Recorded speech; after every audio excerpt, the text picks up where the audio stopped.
Official.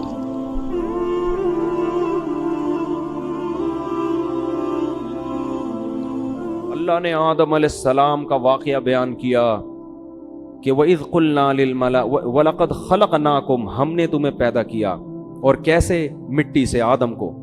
پھر ہم نے فرشتوں کو حکم دیا کہ آدم کو سجدہ کرو۔ یہ ہمیں دنیا میں جب لایا جا رہا ہے تو ہمیں پروٹوکول دیا جا رہا ہے، اور جو آدم کو نہیں مانتے، جو کہتے ہیں بندر سے انسان بنائے، انہوں نے انسان کو پروٹوکول بولو نہیں دیا، انہوں نے تو انسان کی ایک اتفاقی حادثے کا نتیجہ ہے وہ تو پھر انسان کی قابل عزت تھوڑی ہوا۔ ہمیں بتایا جا رہا ہے کہ انسان جب دنیا میں آیا بڑے اہتمام کے ساتھ آیا تھا، وہ ایسے ہی نہیں آ گیا، ساری مخلوق نے اس کو، آدم کو سجدہ کیا۔ شیطان اڑ گیا، اللہ نے کہا کہ تو نے سجدہ کیوں نہیں کیا؟ قال انا خیر منہ، میں اس سے بہتر ہوں، خلقتنی من نار، تو نے مجھے آگ سے بنایا اور اسے مٹی سے بنایا، آگ مٹی کو سجدہ نہیں کر سکتی۔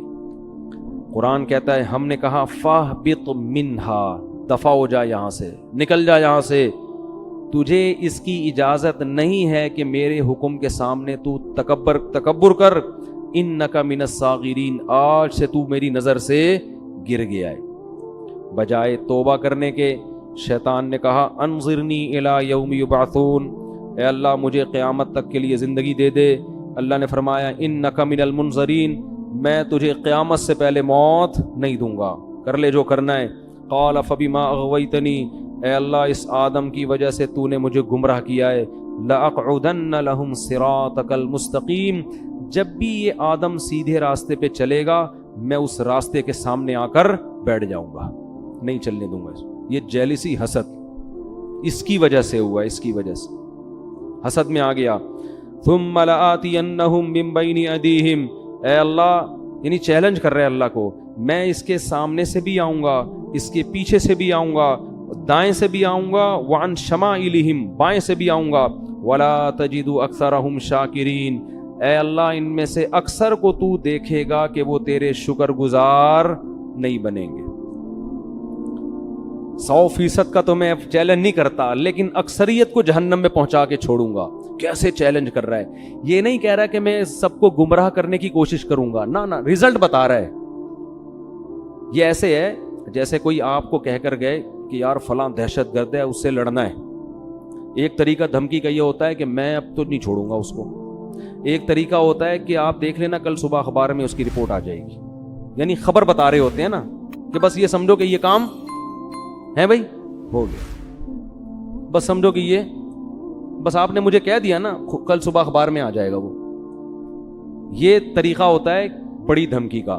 تو شیطان یہ نہیں کہہ رہا کہ میں سب کو گمراہ کروں گا، شیطان کہہ رہے اللہ میں خبر پیش کر رہا ہوں، لا تجد اکثرہم شاکرین، اکثر لوگوں کو تو دیکھے گا کہ وہ شکر گزار نہیں ہے۔ اور قرآن کہتا ہے وَلَقَدْ صَدَّقَ عَلَيْهِمْ إِبْلِيسُ ظَنَّهُ، شیطان نے جو دعویٰ کیا تھا نا، اس دعوے میں شیطان نے اپنے آپ کو سچا پایا۔ اکثریت کو شیطان جہنم کا ایندھن بنا چکا ہے۔ جب شیطان نے یہ کام کیا، اللہ نے کہا اخرج منہا مذءوما مدحورا، نکل جا یہاں سے ذلیل ہو کر اور دھتکارا ہوا ہو کر، یعنی بجائے توبہ کرنے کے اور چیلنج پہ چیلنج کر رہا ہے۔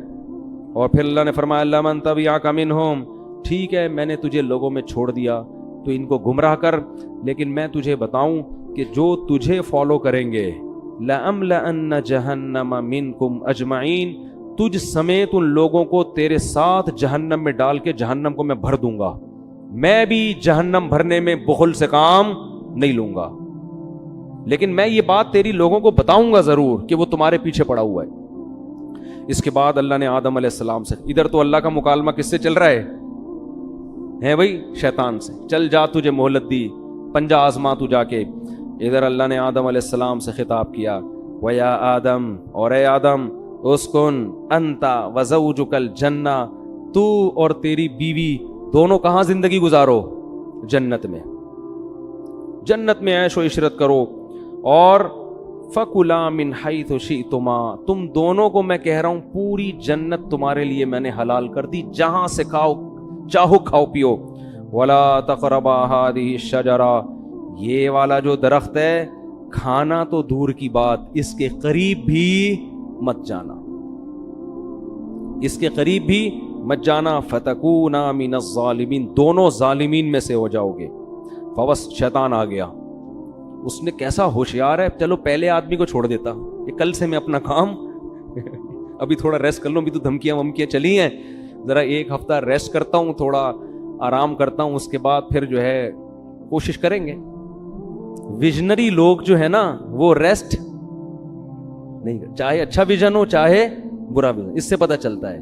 اور شیطان اس میں کامیاب بھی ہوا. قرآن کہہ رہے اکثریت کہاں جائے گی؟ جہنم میں. شیطان نے جو کہا تھا نا کر کے دکھایا، لیکن بے وقوف یہ نہیں دیکھ رہا کہ میں بھی تو جا رہا ہوں ٹھیک ہے نا، یہ بے وقوفی ہے اس کی. اس نے کہا کوئی بات نہیں، ہم بھی جائیں گے، ان کو بھی لے کے مریں گے. تو اسی وقت سے شیطان نے کام اپنا شروع کر دیا. یہ جنت میں کیوں چلے گئے؟ قرآن کہتا ہے فوسوس لہما الشیطان، دونوں کو جا کے دل میں وسوسے ڈالنا شروع کیے شیطان نے، دل میں وسوسے. لیبدیہما ما وقال ما نہاکما ربکما عن ہذہ الشجرہ، ان کے دل میں جا کے خیالات ڈالے کہ دیکھو پوری جنت میں ہر چیز کھانے کی اللہ نے اجازت دے دی ہے، یہی والے پہ پابندی لگائی ہے، اس کا مطلب اس میں کچھ ایسی خاص چیز ہے جو دوسروں میں نہیں ہے. یہ انسان کی نیچر ہے کہ جس چیز سے روکا جائے نا، آپ تجربہ کر کے دیکھ لیں، گھر میں نا ایک الماری رکھیں اور ہر جو دراز ہوتی ہے نا اس میں کسی میں لاک نہ لگائیں، ایک میں لاک لگا دیں، اس میں کچھ بھی نہیں ہے، اس میں مری ہوئی چھپکلیاں ڈال دیں آپ. بے شک بچوں کو بولیں کہ اس کو نہیں کھولنا، بچے کسی کو نہیں کھولیں گے سوائے اسی کو کھولنے کی، ان کو ہوگا. وہ یہ شیطان وسوسے ڈالتا ہے، وہ نافرمانی کرواتا ہے.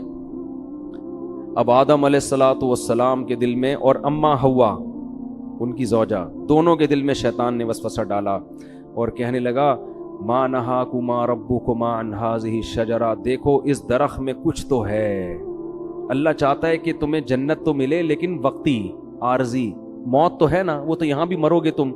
تو لگتا ہے کہ اس درخت میں ایک چیز ہے کہ یہ درخت کھاتے ہی ہمیشہ زندگی، موت، یہ ایسی ویکسین لگ جائے گی یہ کرونا سے حفاظت کی ویکسین ہے، اور کرونا نہیں بلکہ یہ موت سے حفاظت کی کیا ہے؟ ویکسین ہے. یہ کھاتے ہی موت پروف ہو جاؤ گے. اور دوسری بات، فرشتے بن جاؤ گے جن کی ہزاروں سال عمریں ہوتی ہیں. یہ چکر ہے. قرآن کہتا ہے ایسے دل میں بار بار بار بار. اب پیغمبر جو ہے نا ان کے بارے میں پوری امت کا اجماع ہے، ان سے صریح نافرمانی نہیں ہوتی. البتہ یہ ضرور ہے کہ ان سے اجتہادی غلطی ہو جاتی ہے. تو علماء کہتے ہیں کہ آدم علیہ السلام کے دل میں خیال آیا اور اما حوا کے کہ اللہ نے یہ والا درخت منع کیا ہے نا، تو یہی درخت وہاں بھی اگا ہوا ہے، وہاں بھی اگا ہوا ہے، تو وہاں سے کھا لیتے ہیں، کیونکہ اللہ نے تو حاضی ہی کہا تھا یہ والا.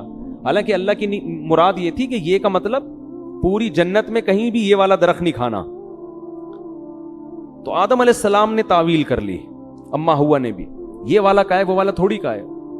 اور شیطان وسوسے ڈال رہا ہے کہ کھا لو بھائی، کھا لو بھائی. جا کے قرآن کہتا ہے فلما ذاق الشجرہ، کھانا تو دور کی بات، ابھی زبان پہ پھل کو رکھا اور چکھا ہی تھا، فوراً اللہ کی طرف سے پہلا عذاب کیا آیا، وطفقا بدت لہما سوآتہما، اللہ نے دونوں سے جنت کا لباس چھین لیا، دونوں برہنہ ہو گئے. وطفقا یخصفان علیہما من ورق الجنہ، اور شرم کی وجہ سے جلدی جلدی جنت کے درختوں کے پتوں کو اپنے اوپر ڈالنے لگے. دیکھو دونوں میاں بیوی تھے، اور میاں بیوی کا آپس میں کوئی پردہ نہیں ہوتا. اس کے باوجود اس سے پتہ چلتا ہے کہ حیا کا تقاضا ہے کہ نارملی عام حالات میں میاں بیوی لباس کے اندر رہیں، ایک دوسرے کے سامنے اپنے سطر کو ظاہر مت کریں.